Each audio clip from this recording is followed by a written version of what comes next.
One of the things the gentleman said is that China wants to be a global superpower in this finance world. Is China now realizing that it has to start allowing people to buy Bitcoin or play in the Bitcoin game besides just its higher ups? Why is it allowing these ETF, exchange traded funds, to be created? And by the way, it's ETFs. I'm not even convinced that they will allow you to buy actual Bitcoin. They're only going to allow you to buy ETFs. Is that right? Am I looking at that right? The essence or the nature of the Chinese Communist Party is, I think, everybody knows once lived under a CCP regime, the Chinese Communist Party will never get you a chance to enrich you, meaning that they're not creating platforms or they're not creating opportunities for the deplorables to have great investment opportunities to make you become more wealthy. This is not their goal. Their goal was to take away from your money. So any of the policies that seemingly opens more chances for the people in mainland or in Hong Kong to have more abilities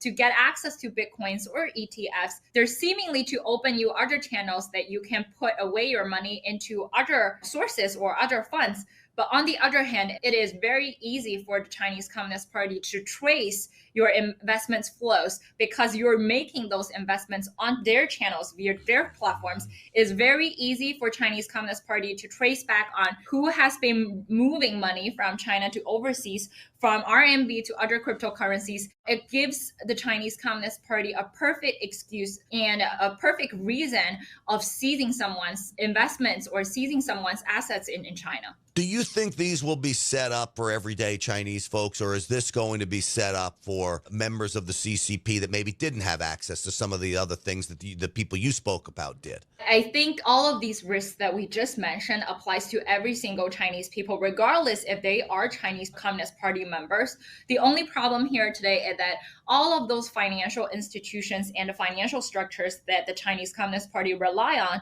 in the past was built upon a guy who is a former vice premier whose name is Wang Qishan, and all of the teams, the central figures in China's central banks, in construction banks, in commercial banks, these people have been worked very closely in the past few decades. And you found one after another, those essential guys or those critical figures related to China's previous financial structures were being removed from office or disappeared from public. You knew that President Xi Jinping of the Chinese Communist Party was trying to cripple down the financial team within the Chinese Communist Party itself. And you understand that another round of cultural revolution has already came to China. And this means that CCP's finance and CCP's overall economy is facing huge challenges and even falling down. Yeah, and it's got to be a huge concern to Xi Jinping, the leader of China, when he looks at the economic situation of China, which I'm sure plays into many of these moves.